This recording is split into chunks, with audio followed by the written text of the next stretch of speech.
welcome to the About Her show. This is a show where we showcase the remarkable journeys of women trailblazers, women who have triumphed over obstacles and shattered barriers to pursue their dreams, their goals. And these stories inspire and empower, serving as beacons of hope for others. But then we realize that true inclusivity requires the involvement of all genders. And that is why we extend a heartfelt invitation to men who share our commitment to supporting women in their quest to break down barriers and achieve their goals.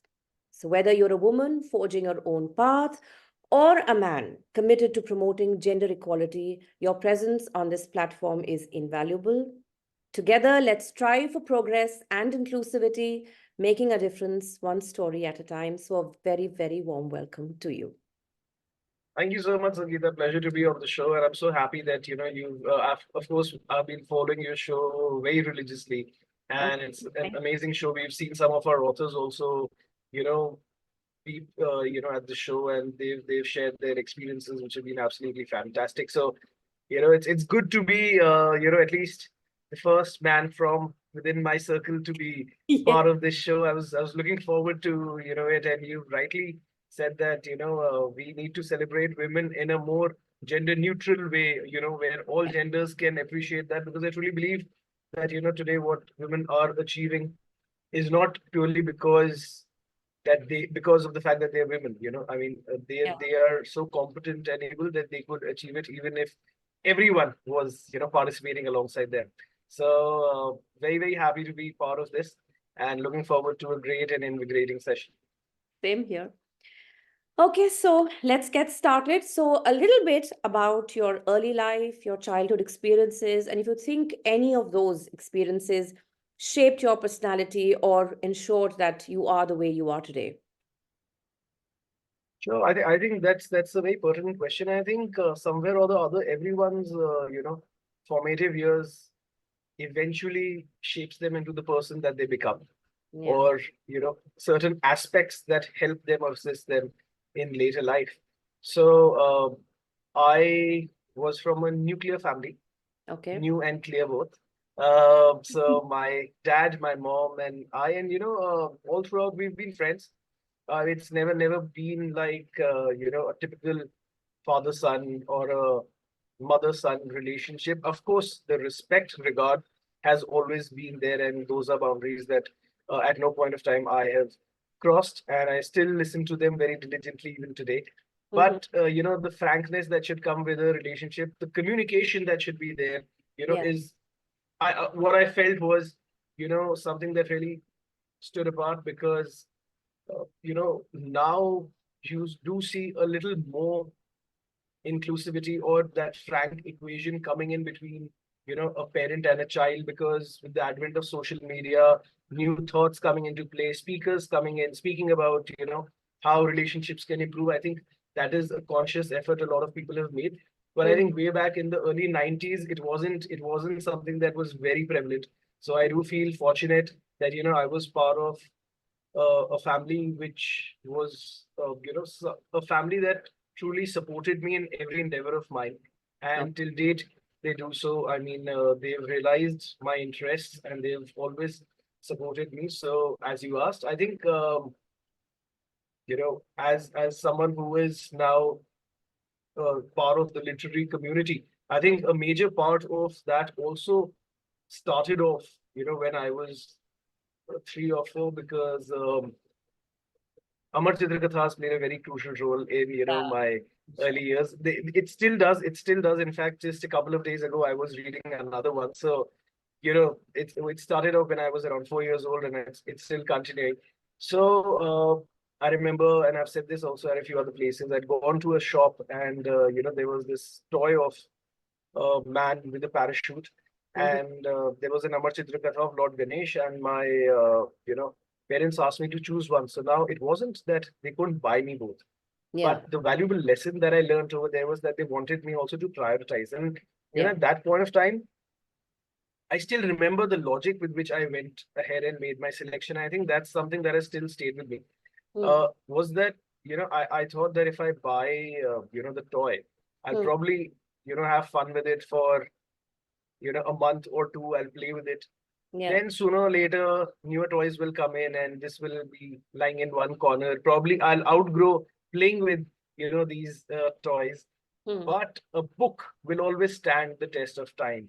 A story will always stand the test of time. And, that Amar Chandra Katha was of Lord Ganesh. And that was also, something that helped me read a lot about mythology. As you know, I have written two books, the Bhairav Putras and the Hunt for Rama's book. Both of them have, elements of mythology, of course, in different degrees, but mythology does play a very crucial role in both of them. I thought that was probably the genesis of how it started. And I remember my parents, also used to play a very active role. So my mom used to actually read out, the Amar Chandra Kathas to me initially. So she used to read a page and then she used to tell me what, the characters were saying. And that really helped. In fact, the Ramayana per se, in a literary form, was something that I first learned via my father, Mr. Suhail Mathur. So I remember we bought this Amar Chitra Katha again, with a thick fat Amar Chitra Katha on the Ramayana, and he used to read that out to me every night, and that's how I learned. And of course, the reruns of Ramanand Sagarji's Ramayana used to also come, and every Saturday it used to come for an hour, and I saw that. But the point is that two things. So firstly, I think this whole idea of learning helped me watch these episodes in a better manner, because for a 3-year-old, 4-year-old, it can be difficult to grasp. Because I remember on Saturdays, the Ramayana used to play on our video channel. So the cable guy had a channel where he used to play these. Yeah. And on Sunday, he used to play the Mahabharata. So it wasn't the original run, because these shows had originally aired in 87, 88, and then 89, 90, so on and so forth. And I'm talking about 93, 94. So he used to play that. But I was able to understand because I knew about these characters. I had read about them, so it just became very easy to grasp it. And also the fact that my parents encouraged me to see it. Yeah. These days, what I also see is that there is a lot of emphasis on lack of screen time that parents want to give to their children.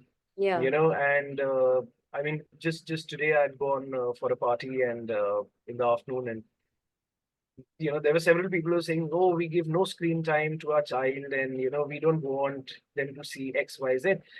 But I feel that it can't ever be all or nothing.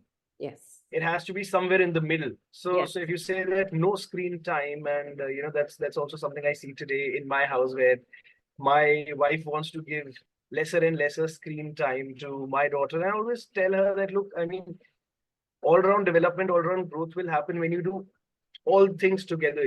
Yes, keep the screen time in control so that the eyes don't get strained, but learn a lot more.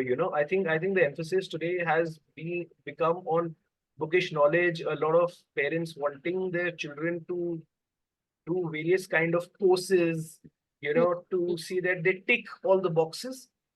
But I think somewhere or the other, we are losing out on the fact that what comes naturally to the child. You're not encouraging that. You are setting predetermined goals and saying that, okay, I'll send you for a music class. I'll send you for this. I'll send you for that. So that box is ticked. That box is ticked, which I think is something which needs to be regulated. Please, by all means, send. If your child has an inclination for music, but don't send them because you want them to sing or learn a music instrument. So that's the difference. It's a very thin line. There is no hard or fast response as to how you can figure that out. It depends on family to family. But I think I was really happy and grateful to be part of a family which realized my talent, potential, and always encouraged me. And I just make a quick point over here because I think it's very important to do so. I graduated from the National Law University in Delhi, and I was working with one of India's topmost law firms. And what was happening was that the work at the literary agency was also happening in parallel. So the book makers, I wrote my first book, The Bhairav Putras, when I was in final year of law school, and thankfully it went on to be a bestseller. And as a result, I was invited to a lot of literary festivals where one thing led to another, and we started a literary agency. which now, as we speak, in 2024 is in its 11th year. Wow. And we've done Okay. more than 1,300 books now. So, the work over there was gradually progressing. I'm talking about 2015, late 2015. And, I was working with one of India's topmost law firms. And, the point was that felt like work, to be really honest. Yeah. Of course, parallelly, the work at the agency was growing.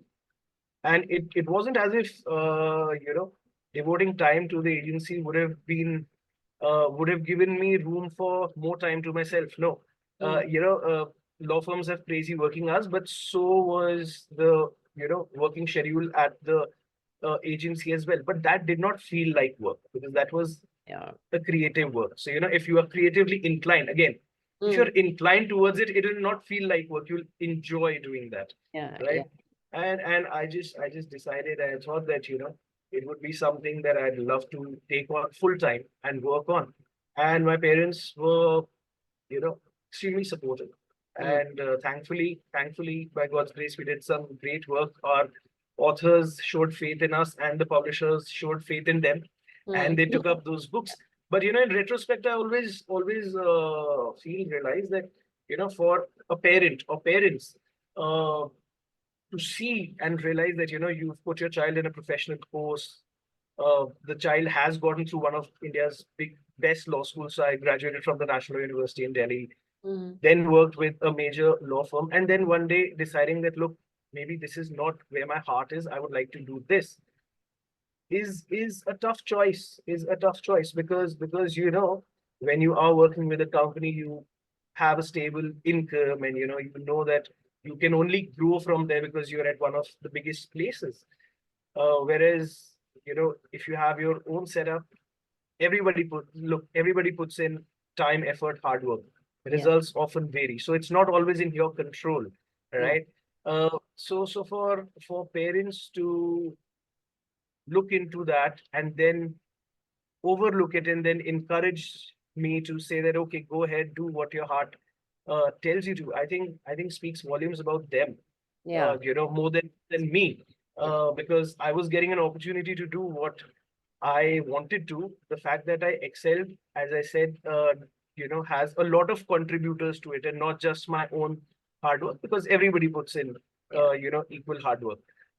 So yeah, I think that is the point that I wanted to make, that the support that they gave me way back when I was, in my formative years, to the support that they gave me even when I was out of college and had gotten my first job, remained the same. And I think that really helped me. And I think if not for that, you and I would probably not be having this interview today.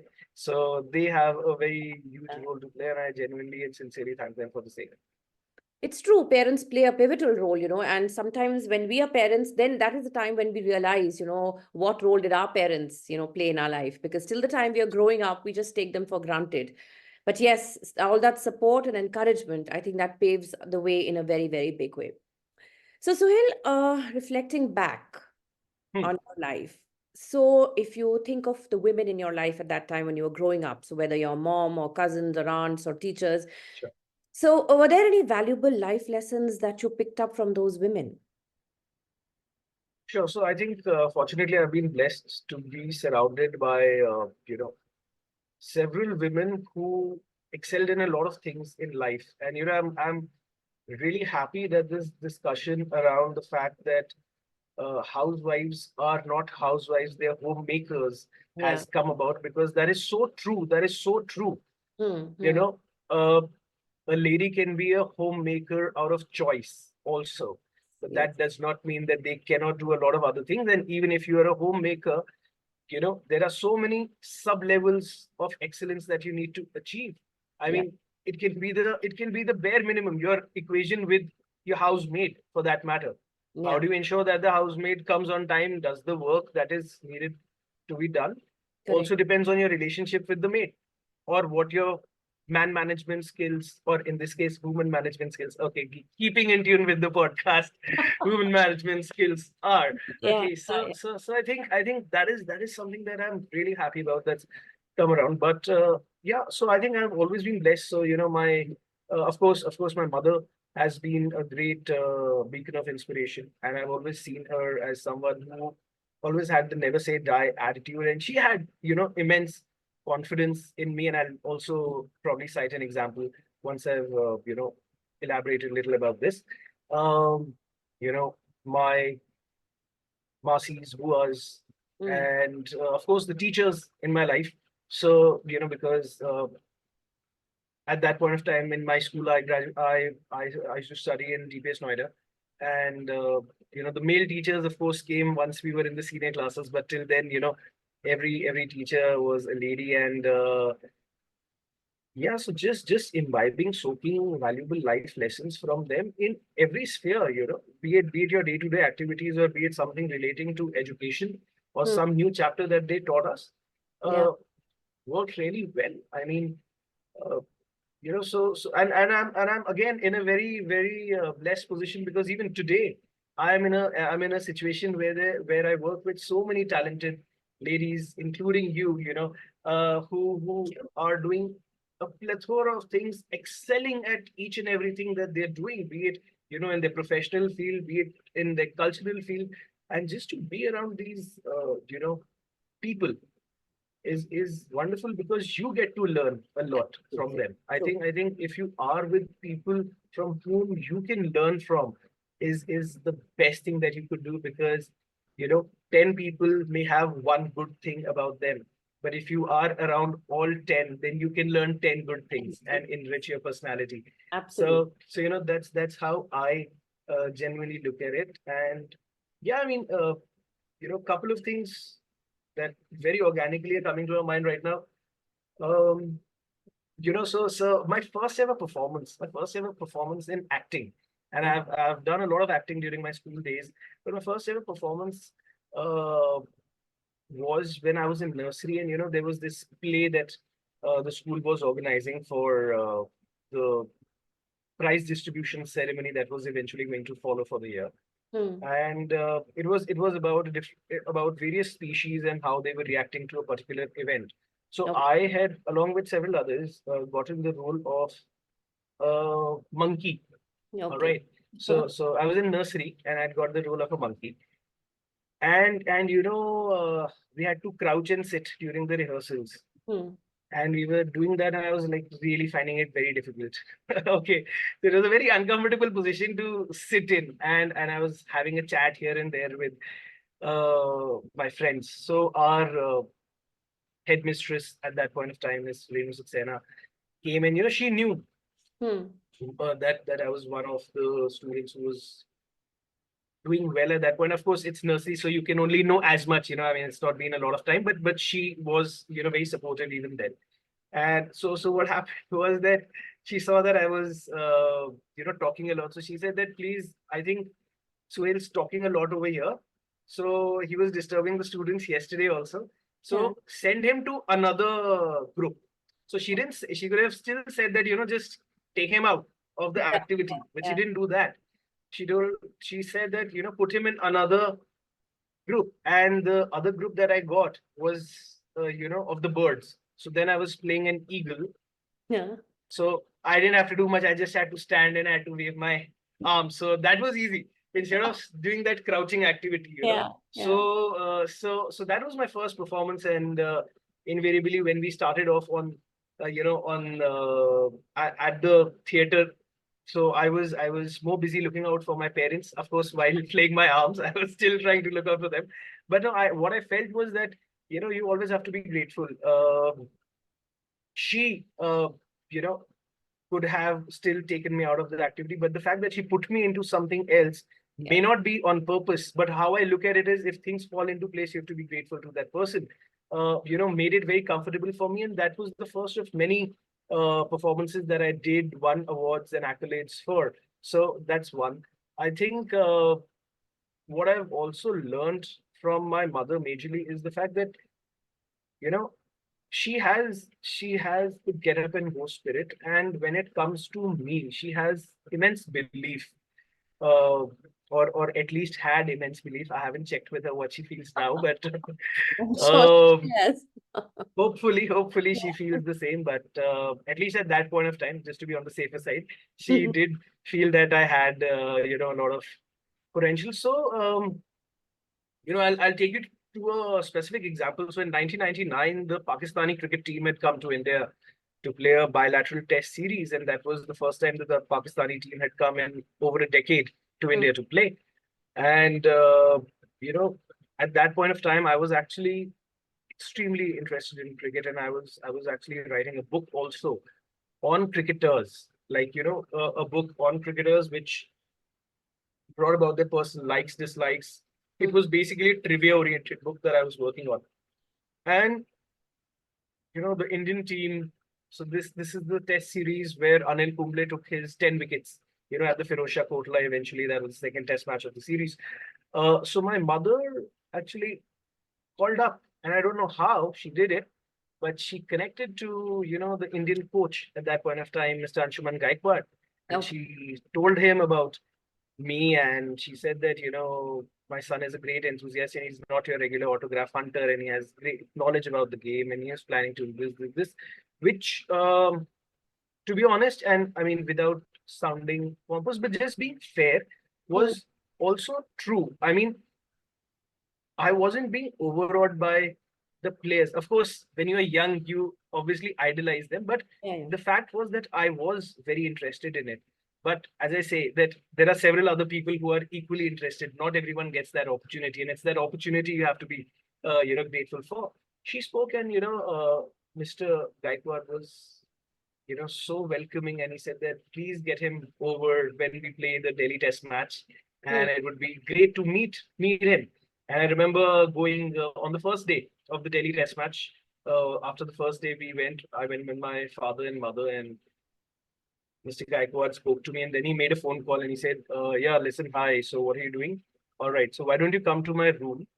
I need you to do, something." So he called someone, and so the person came and he told the person that, look, I want you to take him to each and every cricketer's room Oh, and tell each of them that he's not a regular autograph hunter, so okay. that when they converse, and he'll spend some time talking to these people so that they can give interesting nuggets of information. Hmm. So, and then once you're back, of course, we'll carry on our conversation. So the person he had called, who had to take me to each and every cricketer's room was VVS Lakshman. So Oh, VVS okay. Lakshman, yeah. All So right. so so yeah. So VVS Lakshman was still fairly new in the team. Not, I mean, not a rookie, but he had been in the team for 2-3 years. Still had to play that majestic knock of his at Eden Gardens a couple of years later. So he was there, but it was his duty to take me to. So he took me to every cricketer's How room. I lovely. remember Saurav Ganguly sitting in his shorts, watching the match, and Huh. he was watching the day's proceedings, exactly talking like he was sharing the room with Satagop and Ramesh, and these guys were talking exactly like how we do when we see a replay. Oh, this was close, yeah, out ho sakta tha, and all this kind of thing. So, and he Yeah. spent time. He was chatting with me. He had this bat, a Kingfisher bat at that point of time, which we used to only see on TV. We could see it live in his room. Anil Kumble, Rahul Dravid, Srinath, all these people came out of their rooms to meet, chat, and it was wonderful. Eventually, I went to meet Sachin Tendulkar. So Oh, wow. Sachin was at that point of time, if you remember, Sachin was used to have a lot of back problems. So even in the earlier match which he had played against Pakistan, he scored 136 with a broken back. So he was having some spasms. So they said that it'll be a little difficult to meet him because he's getting some treatment done. But we're like, "Arey yaar, come on, Sachin se nahi mile to fir you have to." So my mom said, "Come on, we have to meet Sachin." So he said, "Okay, ma'am, let me try." So then Sachin came and met very kindly. It was a very sweet interaction, and I still remember telling him that uh, three of India's best batsmen, have their names starting with S Hmm. and ending with R. So one is Sunil Gavaskar, the other is Sachin Tendulkar, and the third is Suhail Mathur. So so, so of course, it was funny, and that particular day, Sachin was adjudged LBW when he wasn't out. So I remember when I was going, I said, "You were not out today, na?" And he looked at my mom and he burst out laughing. So So yeah. So I think what I take away from the fact was that it was because of my mother's belief, in my abilities at that point of time, that I was able to meet all these people. You can't meet these people from 1,000 meters away because they're so busy. And here they were sitting with me in their rooms, chatting, giving me, half an hour each, 20 minutes each, Yeah. and so it was absolutely fantastic and fabulous. I think I met some of these guys later also a couple of times, but I think just the fact that a mother realizes that, okay, her son is passionate towards the game, how she managed to get to one person to another to reach the coach of the Indian cricket team and tell him that this is the case, and bring me in front of all these superstars. I think that is just fabulous, and I think all credit to her. I also received an India cap from Wow. Mr. Anshuman Gaikwad, which only test players get. So I have that. He gave that to me. He said that keep it very carefully because I'm giving this to you for your knowledge of the game. Hmm. And we had a conversation. So that's again a very prized possession. So yeah, I think some very interesting memories. And I'm someone, Sangeeta, who's always, been grateful, because what I've always believed in is that more than the person who has a talent, the Yeah. one who recognizes it is greater. Because if not for the person recognizing the talent, there would be no point of the person possessing it if nobody came to know Absolutely. about it. So that's an ideology I've always lived with, and I strongly believe that. And yeah, I think this is something that my mom did, which really showed me that, if somebody has the dedication, zest, and will to achieve something, then they can actually do it, because this Yes. wasn't a very easy task. That's very, very critical. That's the greatest pickup from here, that if you really want something and you try hard enough, you will definitely get there. So tell me again, if you look back, has there been ever a moment? Let me just look back 1 second. Okay, fine. That's okay. So, when a woman's perspective completely changed your outlook on something, men have their ways of thinking and women have their own, but sometimes, somebody may have a different perspective, and courtesy them, your outlook on something changes. So, has that ever happened to you? So see, actually, to be really honest, I've always been someone who has never looked at these things from the point of view of a gender, right? Okay. Again, so you need to understand that my formative years were during the 90s. So at that point of time, there wasn't that much talk about gender equality and all those kind of things. So the point is that, fortunately for me, that worked out well, because I was soaking in the advice via the person and not via the gender, Okay. right? Yeah. So I would be really, so I think it wasn't as if some idea was ingrained in my head and it was countered by a lady. I don't think that has ever happened, because I soaked in information that was shared with me, and like I told you, some of these people show it through their actions. I analyze actions a lot, and when I see people doing these things, it just leaves a lasting impression. One thing that I'd obviously also like to add over here is that, again, through actions, is I was having a chat with Bollywood actress Madhu. So we were you know planning to do a book at one point of time. So I was sitting in at her residence, and she gave a very good example which I'd like to share over here. So she said that when she was working, she was at the top of her game. She was doing a lot of movies. She had done quite a few hit films, and when she got married, she decided to give it all up. Yeah. So number one, if you're confident in yourself, Mm. you know, you can decide to walk away without you having any regrets. Yeah. Because what she felt was that, that was something that she wanted to do. She did that, she excelled at it, and now there was a new chapter of her life. And movies weren't the only things that defined her. So now Mm. if she was moving into, her husband's house, or, there were a lot more things that she could add over there. Yeah. And then, so, that was the first learning. The second learning was that when she said that, after several years, when a lot of people approached her saying that, come into films, do this, do that, let's do a role.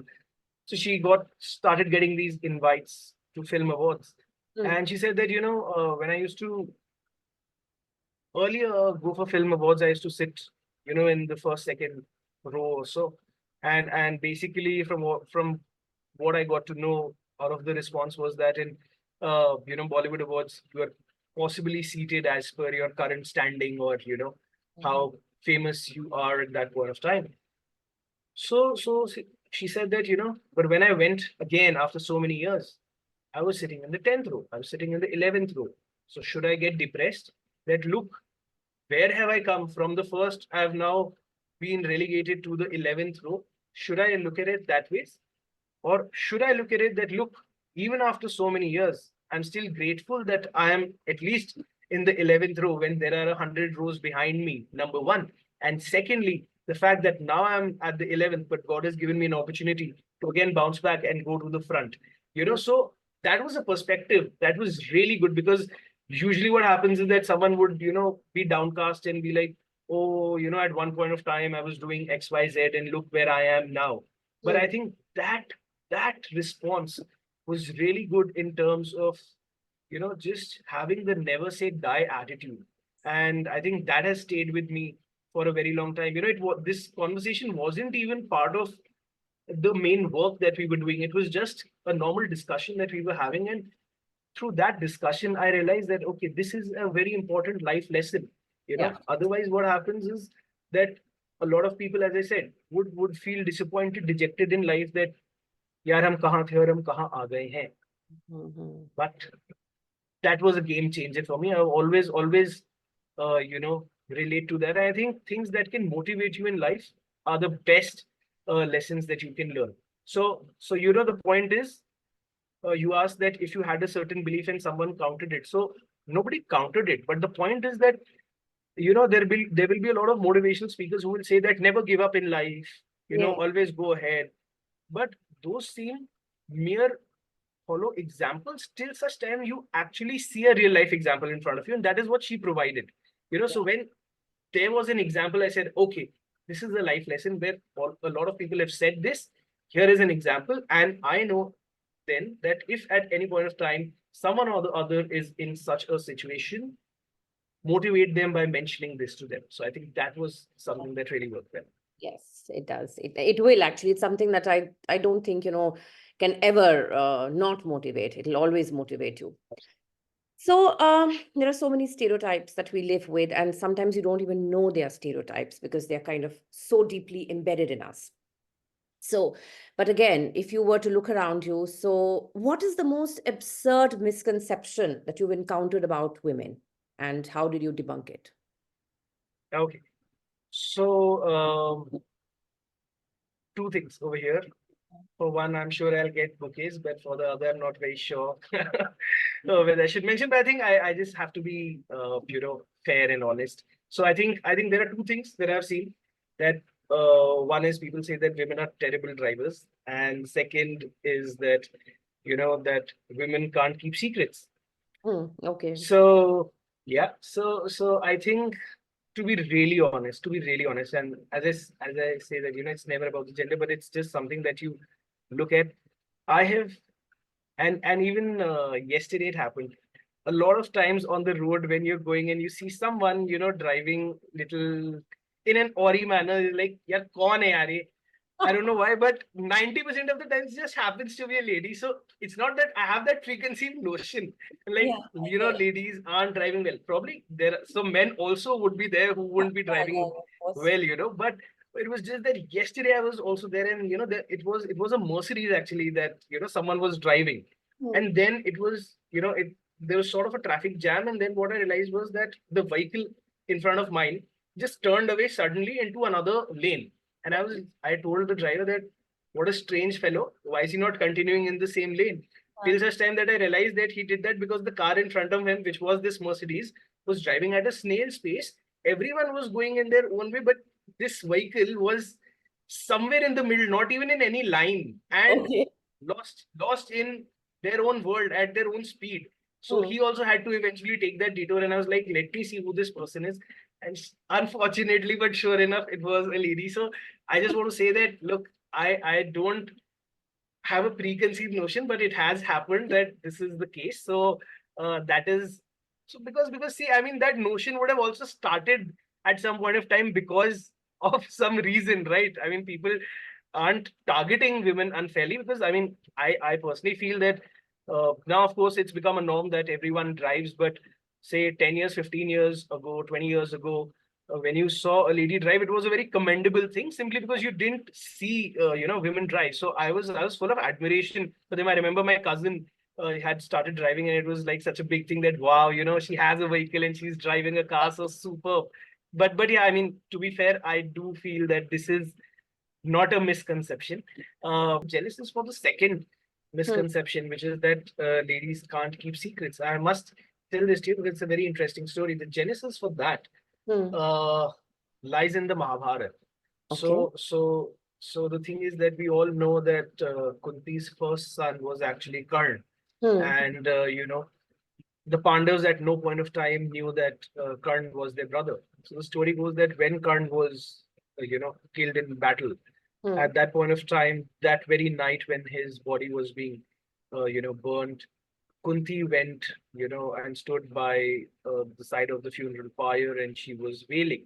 Hmm. So Yudhishthir and the Pandavas, who were cremating members of their own army, Hmm. saw that and were very surprised. And Yudhishthir went and asked Kunti as to why are you crying, at the on the death of an enemy. Hmm. Hmm. And she said that, if I tell you who he really was, you won't be able to fight the war, and Arjun would probably not even have the strength to hold the Gandhi in his hand. Hmm. Hmm. So all of them got pretty intrigued, and they asked that who was he. And at that point of time, that she eventually reveals to the Pandavas that he was their eldest brother. Hmm. Hmm. So Yudhishthir, who was a stickler for truth, and he Hmm. always spoke the truth in his life, barring the one Ashwathama episode. Hmm. Uh, you know, was so troubled by the fact, and he said that this war could have probably been averted had you informed us of this. Hmm. And the deaths of countless people in this war lies solely upon you. Okay. And as a result, I curse you Hmm. that of course it was in Hindi, so it's like आज के उपरांत नारी कभी कोई भेद नहीं रख पाएगी. So Okay. so that is the genesis of the misconception that comes that women can't keep secrets. Okay. So it's because Yudhishthir gave a curse. Now, of course, it makes for a good story. Hmm. But I mean in the present day and age, it's what's that got to do with the gender? It's got to Absolutely. do with the person. Yeah. I Yeah. mean, if Correct. if there are men who love to gossip, who love to share information that has been passed on to them as a secret, and they'll tell it to somebody else, saying that it is a secret. Don't tell it to somebody Yeah. Yeah. else. Yeah. You know. And then there'll be ladies who will hold cards close to their chest and not reveal something which they feel is of utmost importance. I mean, by that logic, no lady should be a lawyer, right? Because they'll be giving out all secrets Yeah. to the Yeah. opponents and never be able to win a case because all confidential information will be disclosed. But so yeah, I mean, that is definitely a misconception. Hmm. And I wanted to bring the genesis also of that over Yeah. here so that people A know very that yes. it's an age old thing. You don't have to like really believe what you've been hearing because it's got nothing to do with gender. It's got everything to do with the person you are. Absolutely. I agree. So, Suhail, we all, every relationship, everybody, whether it's a man or a woman, we need support of our near and dear ones when we are doing anything Yeah. in life. But normally, men, when they have to support the women in their lives, they fall into two categories. Either they take on a very patronizing approach that you don't know this because you're a woman, and hence I need to come to your aid. Or it is like, okay, I'm your, knight in shining armor and I'll come and rescue you. So, it's normally falls into these two categories. So how do you balance, I mean, how do you support the women in your life without falling into any of these? So I think that's great. I think the first one Hmm. is definitely a negative view to take. That Yeah. because you're a woman, you do not know.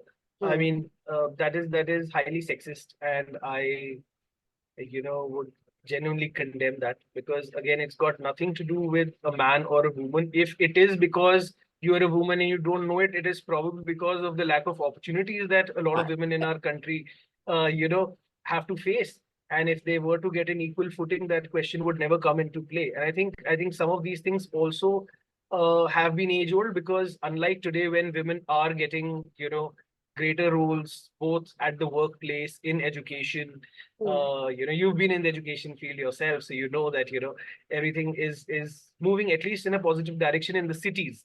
Yeah. But I'm sure a lot is still to be done when it comes to the grassroots levels in our country. So I feel that that is a very negative attitude. The second attitude may not entirely be the second process that you told me, may not entirely be one that is a serious. So sometimes what happens, it could just be in a jocular manner that, don't worry, I'm there, na yaar, I'll help you out, that kind of a scenario. But the point is that you don't have to take that seriously. And so sometimes people can inadvertently fall into that trap. But I think what you need to do is that people are not looking for superheroes in their life. What they're looking for are friends who will support them. Yeah. And as I'm speaking, I just realized, I just remembered a song that, there's this band Viva, which was an all-girl band in the early 2000s. They had a song which was like, "Mujhe zindagi mein ek dost chahiye, devta nahi." I just felt that what I'm telling you right now is so, Yeah.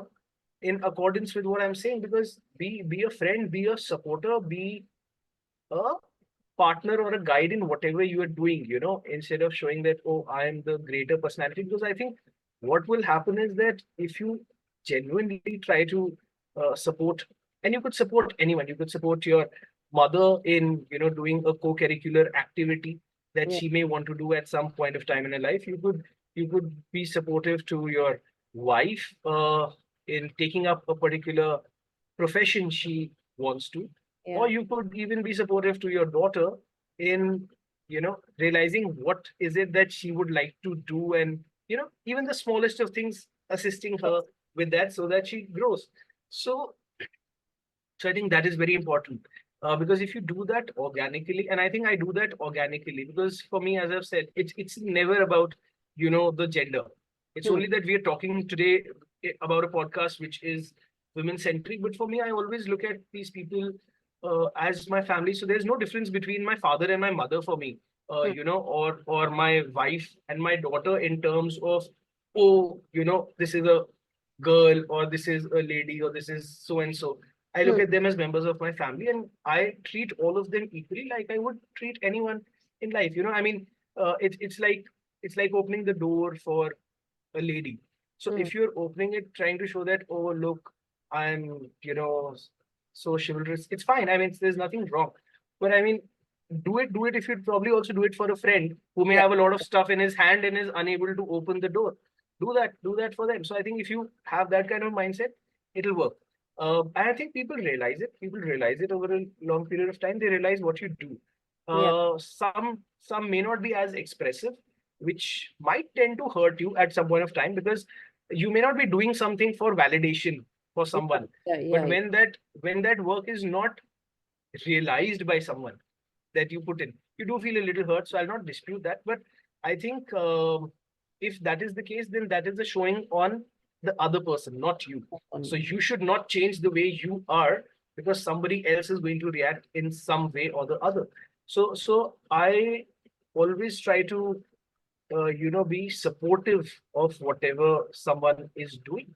And there was this line in uh, this one, Dil Dhadakne Do. There is a very pertinent scene over there where, and it became very viral, which was that Rahul Bose is married to Priyanka Chopra, Yeah. and Farhan Akhtar is having a chat, and Rahul Bose says that, look, I allowed her to Oh, work. yes.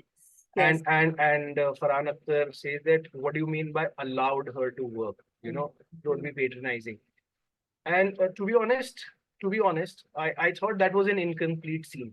It was an incomplete scene, because that was where the director and the writer of the movie wanted to finish that dialogue. But I Okay. but I think when I mean, how I would look at it is, yes, if somebody is saying that I allowed someone to work, it does not mean that you are showing that you are one up in the relationship. What it also means is that the spouse's approval of what you're doing might also be very important for the other person. Okay. So the point is that if somebody's asking you that, can I do this? And the other person says, yes, please go ahead and do it. It's Hmm. not that I'm allowing you to do it, that, okay, do it now. No, that's not the case. But Hmm. you are saying yes. So if I am doing something and my wife gives me consent to do a particular thing, I know that I have the support of my spouse. I'll be happier to do it, vis-a-vis saying that, knowing that my spouse is not really happy with it. It was just it was just that, that in that film you had a lady being talked about, but if you reverse the genders, it still holds true. So Oh, yeah, so of course. if Yeah, you yeah. if you feel that your spouse is not comfortable with something, you will not do that, because you respect your spouse, or you respect your partner. You don't want to break their heart, you don't want to go Yeah, yeah. against their wishes, right? So when someone says permission, you have to understand it in the manner in which it is said. So it could have also had a counter response had I been writing the movie, but I wasn't. So I got this platform to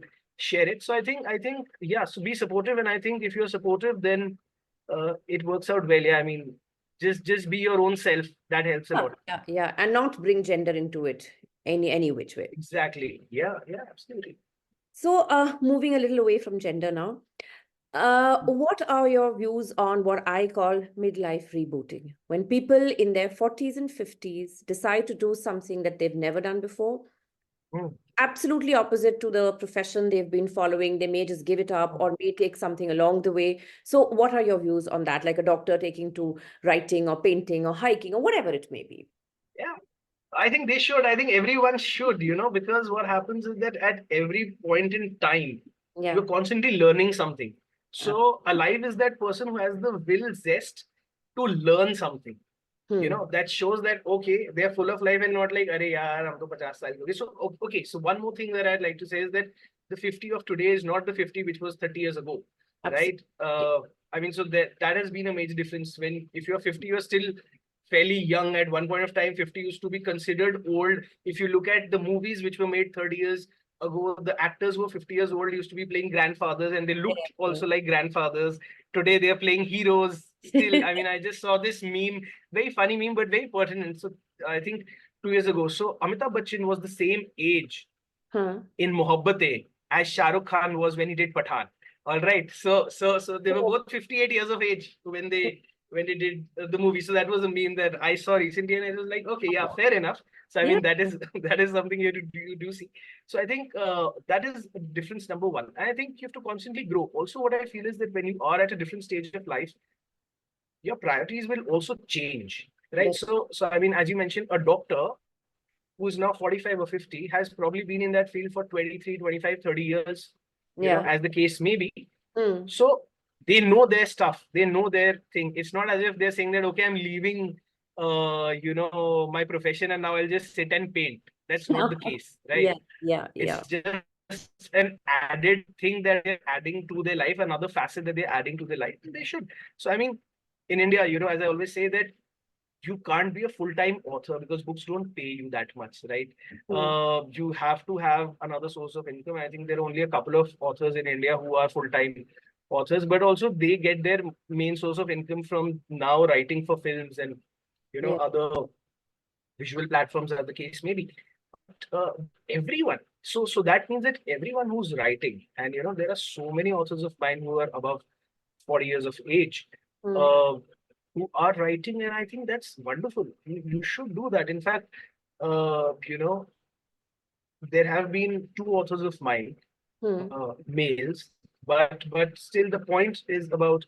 So one of them, gentleman called Madan, and he used to have nightmares when he was 12 years of age. He had a nightmare. Okay.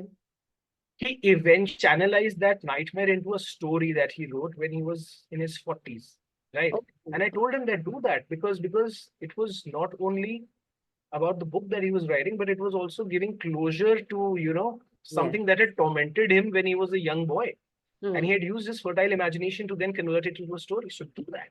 Yeah. Anirban Bhattacharya, who's the creator of Southern India, is also our author. And, he told me that, when he was in the sixth standard, he had written a book in his notebook. In his notebook, he'd written a book. And, he discarded it thereafter. The beautiful thing was that after so many years also, and I think he was in the sixth standard in 1986. I think that's when he was in the sixth standard.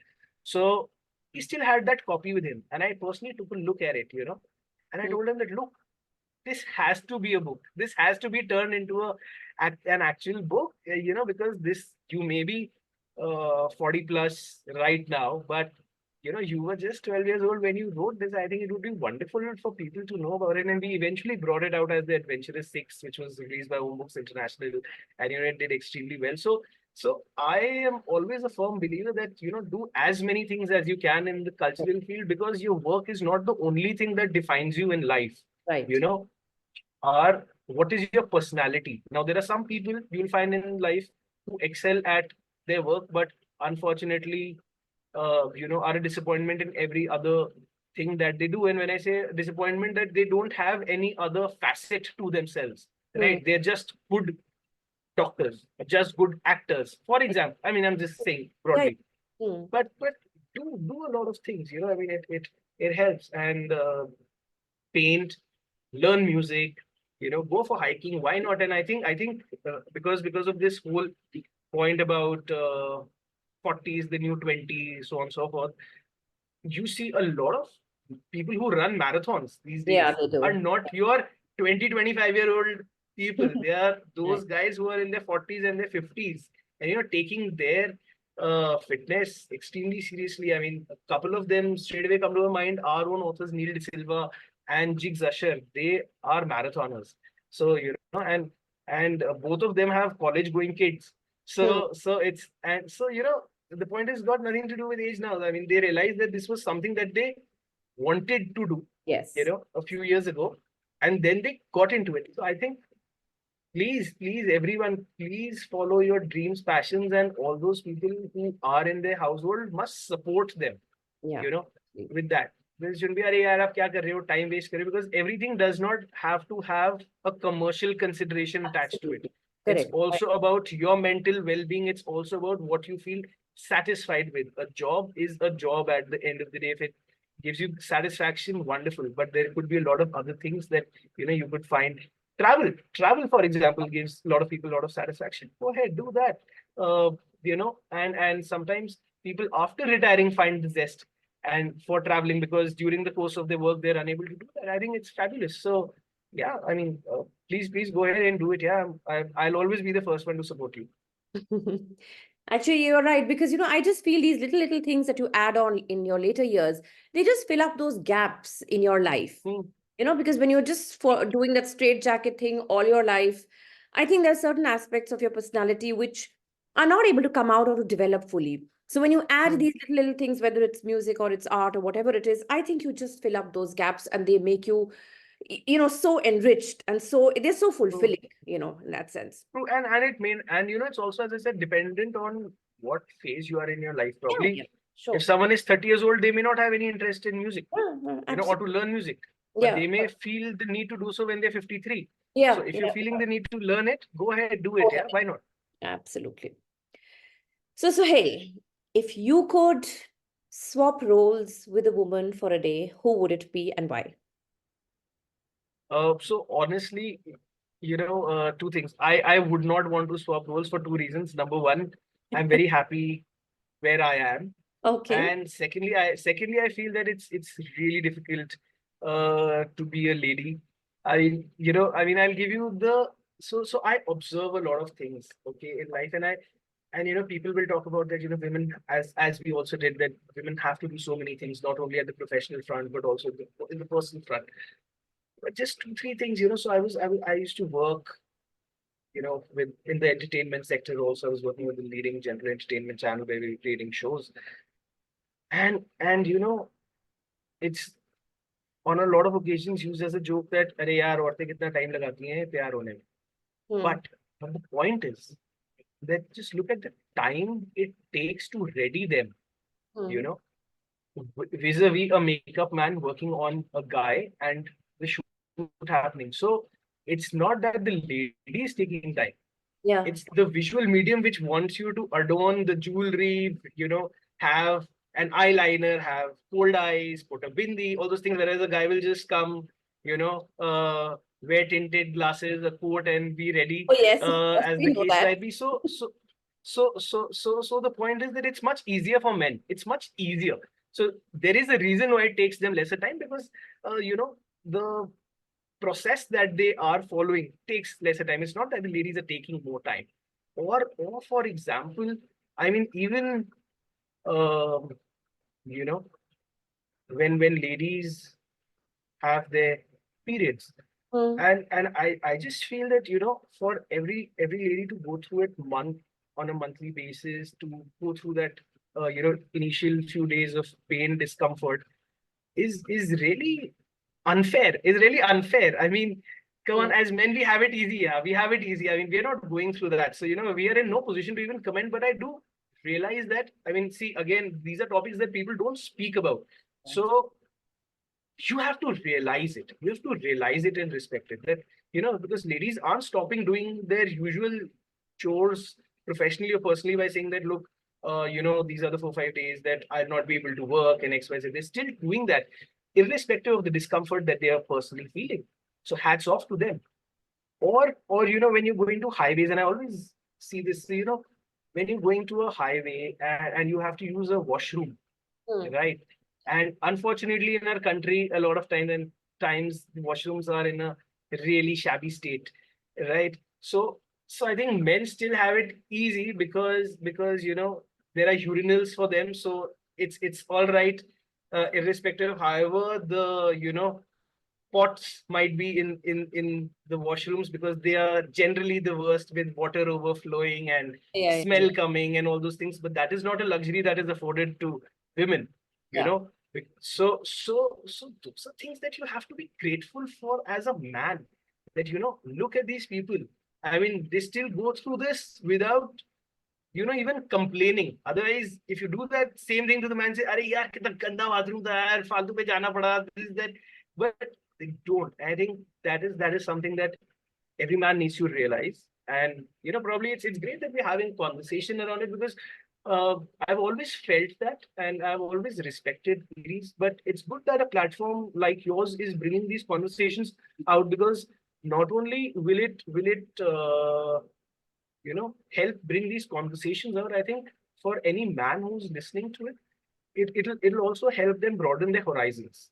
Absolutely. Which is That so these important. are things that they need to respect. So I don't consider myself worthy enough to swap roles with any lady. I think they're doing a fabulous job as they are, and I'm fine in my space. So learning from them. So I think that is one place where I think let it be as is. Okay. All right. So, has there been any time when you were totally outsmarted by a woman? And here, age is Okay. no barrier. Sure. So usually when we use the term outsmart, it's I mean, unless you are playing a sport or are a professional rival, usually outsmartness won't come into play, because that's how you'll usually outsmart a person. But still, if I had to respond, my mind just goes back to one sweet example. I was at a friend's birthday party, Okay. and we were playing those birthday games. So I was in the 11th standard at that point of time, and um, I had already won Okay. a contest, a competition that they had played. Okay, which is a game called Laddu. So basically, every fifth number you have to say Laddu, and so it's like 1 2 3 4 Laddu, 6 7 8 9 Laddu. Okay. So you have to say it without breaking the flow, and also that I had won. So the next game was about who can not blink their eye, and whoever doesn't blink, or whoever blinks gets out. So it was a game through the process of elimination. So I had reached the final, Hmm. all right, of that, Okay. and I was pitted against this girl, and we were, you know, of course, trying to hold our eyes open as long as we could. Okay. But sometimes what happens is that there might be a slight blink, and you're not 100% sure whether you blinked or not.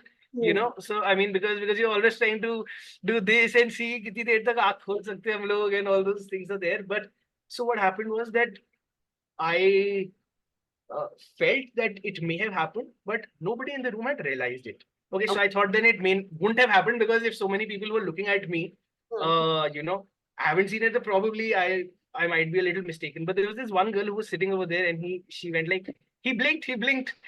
So the moment she said he blinked, I said, okay, yeah, I did. Then I did. Okay. So the thing was that I didn't win the prize. I didn't win the prize because, you know, the lady said I blinked. So yes, I was outsmarted by her over Uh-huh. there for sure. But I guess I had the last laugh at the end, because I ended up marrying her. So that was my wife Okay. Sumedha, All right. who was the girl who said he blinked, and Okay. eventually I did marry her. So you know what happens, you know. People who outsmart me, I always like them to be by my side. So Oh, okay. I saw, okay, Interesting. okay, let's make a part of the family then. All right. So have that smartness in our corner of the world. Great. All right. So Sahil, in your opinion, what's the most unappreciated aspect of women's achievements in society? And would that have any bearing on their, multitasking abilities? I mean, if you could relate the two. I mean, women are known to Sure. be able to multitask. So you think Hmm. that aspect does not get as much appreciation as it should, or is there something else? Sure. So I think as far as their abilities are concerned, I think we've spent a considerable time discussing those things. So I wouldn't get into it, because those were straightforward, very genuine responses. But what I have to say is something that, you know, I've been realizing over a period of time. You know, you see a lot of these awards these days, which are Women Achiever Awards. Hmm. Now, I per se have a huge problem with that Okay. for various reasons, and I'll mention that. Hmm. Firstly, I think it if you are looking at a gender inclusive society, Hmm. then a women achiever award also is counterproductive to the men in the country, because there are no men awards in the country. Huh? No men awards. So but there are so many. Every new day there is a new women's achiever award which is mushrooming in the country. Yeah. Yeah. So it is good that ladies are being recognized. But Hmm. what I feel is that, number one, it is not correct for all genders, number one. Hmm. Secondly, I think by bringing out purely women achievers awards, you are also negating the contributions of the women. Because, as I said early during the conversation, that women and their achievements can actually stand the test of time, irrespective of whether other genders are competing with them or not. You Hmm. know, so even if it was an award function about achievers and not women achievers, Yeah. Yeah. there would be there would still be a lot of women who would actually win. And you know, this notion came from one of the Women Achievers Award I was seeing on television several years ago. I must have been in the fifth or the sixth standard, Hmm. and Barkha Dutt was the lady who made this point. She Okay. said she said this. She said that, you know, it's great to have received this, but I think just make it achievers, because women will still be able to do it. So I mean, if you go to an office, and you Hmm. know, I've had ladies who were my bosses. Hmm. Now they weren't bosses because they had been given a position of a woman boss in Hmm. the Yeah. company, that the designation was you have to be a woman boss. No.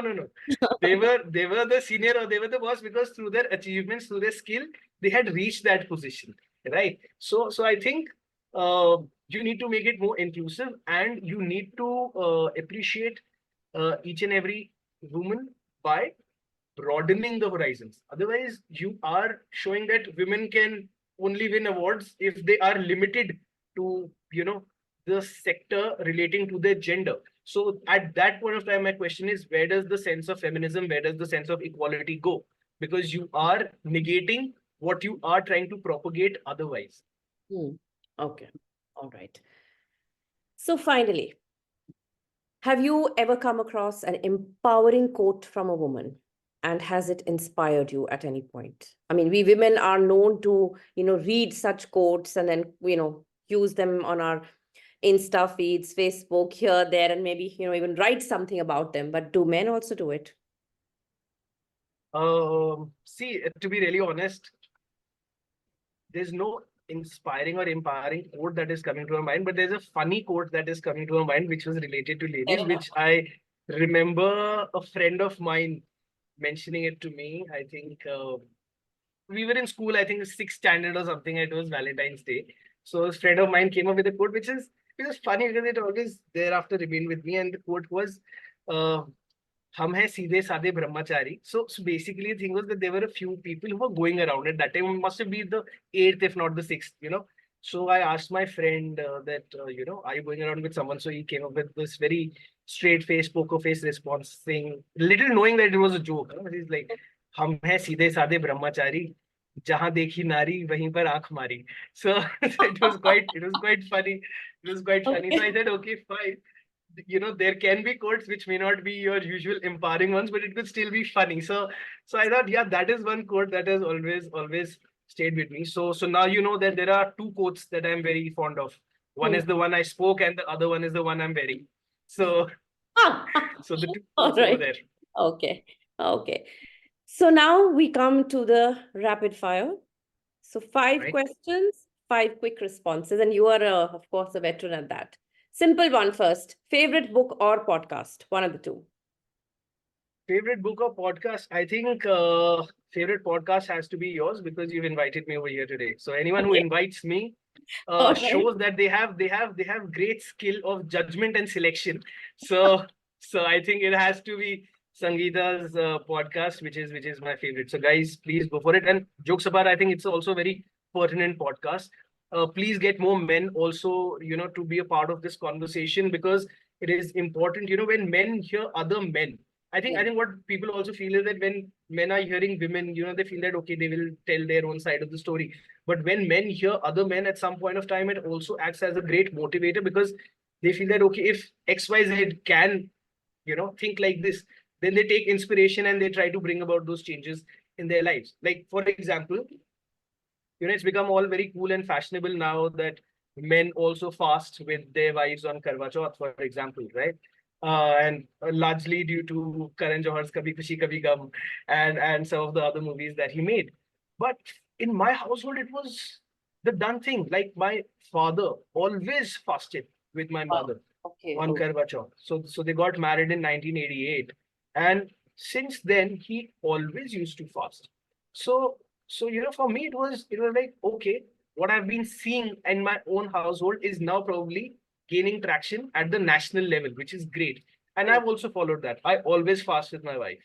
So Okay. so if she can do it for me, then I should also do it alongside her.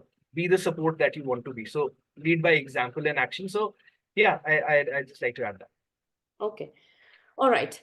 Next one. So, what's the most iconic female fashion trend in your opinion? Iconic female fashion trend. I think everything that females do becomes iconic because of the fact that They are they are doing it. not only intelligent, they're Mm. they're not only intelligent, but they add a lot of glamour as well. So I think yeah, I mean, see, as I said, what will men do? Men will just wear a coat and come on a show. So I mean, there's only that much that they can do. Yeah. Uh, but I think right from hairdos to makeup and dresses, I think it's pretty much the forte of ladies where they've aced it. So I think it makes for great viewing. I think Instagram per se has taken that Yeah. to another level altogether where people are trying different things. There are different challenges that are happening.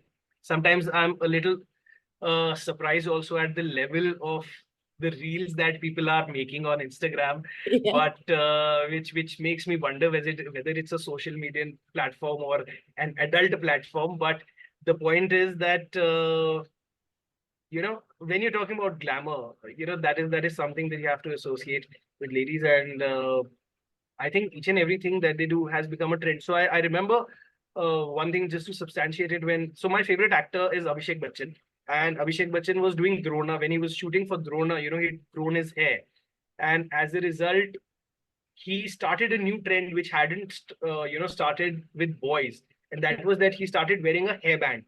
He used to wear a hairband, Yeah. like Yeah. not the rockstar hairband, but a usual hairband, Yeah. which I got where his hair, some of his hair used to be at the back. it. So it was a big thing for guys at that point of time. But that is something that girls have been doing since. countless years. So, you know, that is how far we are when it comes to fashion trends. So yeah, that's pretty much my response for that.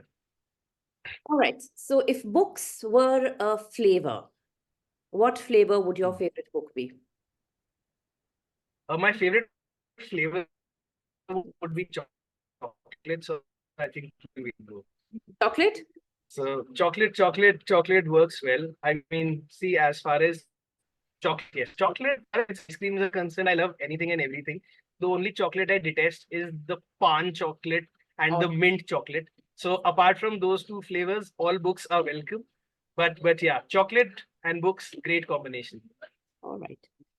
Favorite book to movie adaptation?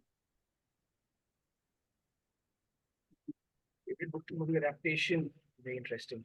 I really like you know, the Percy Jackson movie that came out, Percy Jackson and the Lightning Thief. That was you know, a movie that I really enjoyed. I hadn't read the book, hadn't read the book, but initially, but I saw the film, and then I got to know a lot more about the series and Rick Riordan's work. Incidentally, when I did my second book, I was also by one news portal very kindly quoted as the Rick Riordan of India. So, you know, because how he writes his books, he takes mythological characters, puts them in the present world with fantasy happening. So when I did my second book, The Hunt for Rama's Bow, Adventure One of the Vishnu Chronicles, it was on similar lines, you know, later on as I realized. But I thought that made for a very good movie adaptation. So I'd say Percy Jackson. I urge Indian filmmakers to please pick up more books for adaptations. The West does it day in, day out, and they're hugely successful. Please take up more books for adaptations. I would want to say an Indian movie an Indian book's name the next time I see it. It has started trickling with the advent of web series, but we need a lot more. So finally, so you've had a long day, you've just reached home. What's the first thing you'll do? So I'm very lucky over there, Sangeeta. Even if I have a long day, I don't have to reach home because I work from home. So, you know, I just have to move from one room to another as the case is. So I find myself in a very favorable spot. So I remember when I'd returned from Mumbai to Delhi, you know, I'd gone to a publisher's. I'd gone to Srishti Publishers' office, and they'd invited me. The office in Shahpur Jat. And I remember speaking to Mr. Arup Bose, and you know, I was telling him that, you know, your office is really nice. It has a very old world charm to it, pre-partition kind of thing, which is in stark contrast to, say, you know, how you'd find the offices of, say, a Penguin or a Harper, because they'd be in the cyber hub and all those kind of things. So it had a very old world charm, which I liked. So both work really well. So I told him that, look, it's great, but you know, my office is the best because it took me 45 minutes to reach yours, but it takes me less than a minute to reach mine. So you know, that's that. But I'll also tell you the counter to that is that if you are working from home, then your working hours always longer. So just the other day, you know, my wife wanted to watch a movie, and she said that I'm going to sleep off by a certain time. You better come at 10 o'clock. And I was like, yeah, 10 nahi, please, 11 o'clock dekhte hain. There is some work that I need to finish. So she said, ye kya kaam hai yaar? You sit at 7 in the morning and you start working, and at till 10 o'clock also you're saying that I need an hour more. So I said, okay, fair enough. So you know, as I say, the good thing is that we don't have Mondays. We don't have the Monday morning blues, but then we don't have the Sundays either. So I mean, you know, look at it from both perspectives. So otherwise, if I'm out somewhere, first thing I do, if I'm back, probably pick up some really unhealthy yet tasty snack and gorge on it. Okay. So thank you so much. This is going to come to an end. It was actually wonderful talking to you, delightful, and getting your perspective on so many different things. And of course, the connections that you made. I think, like you said, you know, more men will be inspired and motivated by this kind of a conversation. So thank you so much. Absolutely, my pleasure, Sangeeta. Thank you so much for inviting me, and you're doing a fabulous job. And guys, please don't forget to watch this and more episodes with Sangeeta. Thank you so much, Sangeeta, and looking forward to your book as well. Cheers. Same which here. we have the honor of representing. Thank you. Cheers. Take care. Thank you so much. Bye-bye.